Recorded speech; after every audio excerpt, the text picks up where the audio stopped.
மக்கா இனிமே அடுத்தது இந்த மருந்து போடுவோம் சரியா? ஃபிளாஷ் லைட் ஆஃப் பண்ணலாமா? கண் நல்ல இதா இருக்கு. இன்னொன்னு இந்த இது ஏன் இதுல இருக்கட்டு. பொண்டாட்டி இங்கதான் இருக்கா? என்ன இருக்கா? சரியா? பக்கத்துல இருக்கும். பக்கத்துல என்னதான் இருக்கா? நாங்க இல்ல என்னதான் அவ அங்கதான் இருக்கா, பத்திரமா அதுல இருக்கா. சரியா? பிரச்சனை இல்ல. வேணா அவளை எப்படி எண்ணெய் வச்சுக்கிடுவோம். அண்ணாதான் இருக்கு. தங்கச்சியை நோண்ட மாட்டேன். இது கண்ணுக்கு ஊத்தக்கூடிய மருந்துகள் எல்லாம் வேற எதுக்கும் ஊத்த வேண்டிய நிலைமைகள் வந்துடக்கூடாது என்னவே. சரியா? இல்ல 5 நிமிஷம் ஆயிட்டா கண்ணீர் வரும். தொடங்க திருப்பி 2வது விட லைட்டை பார்க்காதுங்க. சரி பார்த்துடுங்க மக்களே. அதுல வீடியோ எடுக்கன்னு தெரியாது.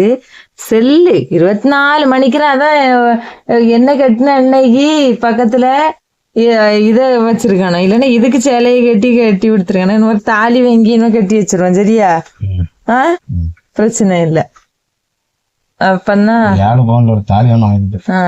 பவுனுக்கு நான் எதுக்கு? உங்களுக்கு தானே 2ஆம் தரம் கேக்குது. 2 தாரமா? ஆமா 2 தாரம். இதானே உங்க பொண்டாட்டி. ஆக மொத்தம் நாங்கெல்லாம் ஏதோ ஒண்ணு. இதுதான் உங்க ஃபர்ஸ்ட் பொண்டாட்டி. 24 மணிக்கு அங்கனையே வச்சிடுங்க. நான் எங்களை பக்கத்துல வச்சிட்டு இருக்கீங்களே இல்லையோ, செல்லதான் 24 மணிக்கு வச்சிட்டு இருக்கீங்க. நம்ம நோண்ட அது விஷயம் காட்டும். நீங்க ஏதாவது நம்ம நோண்டாம நீங்க என்ன தெரியுமா சரி நொய் நொய் பேசிட்டு இருப்பீங்க. அதை யூஸ் பண்ணலாமே. அது அப்படி. ஏன்னா நீங்க என்ன சொன்னாலும் கேட்டுட்டு இருக்க. நாங்க ரோபோவோ அப்படிப்பட்ட இது இல்ல. அது என்னமா செய்வோம், நாங்க கோவத்துல அடிப்போம். அந்த அடியெல்லாம் மரண அடியா இருக்கும். மறந்து போட்டாலாம் வர்ம கலையில எங்கெங்கெல்லாம் என்னத்தெல்லாம் விழான்னு தெரியாது. தெரியும் இல்லையா? ரோபோயும் நீங்களும் தான். அப்பதான் தெரியும். திரும்பி அப்படி கையை அப்படி முறிச்சிருவேன். கண்ணு தெரியல.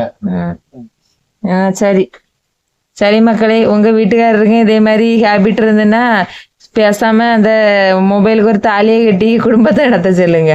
சரியா? அப்படி கொட்டாய் விடக்கூடாது.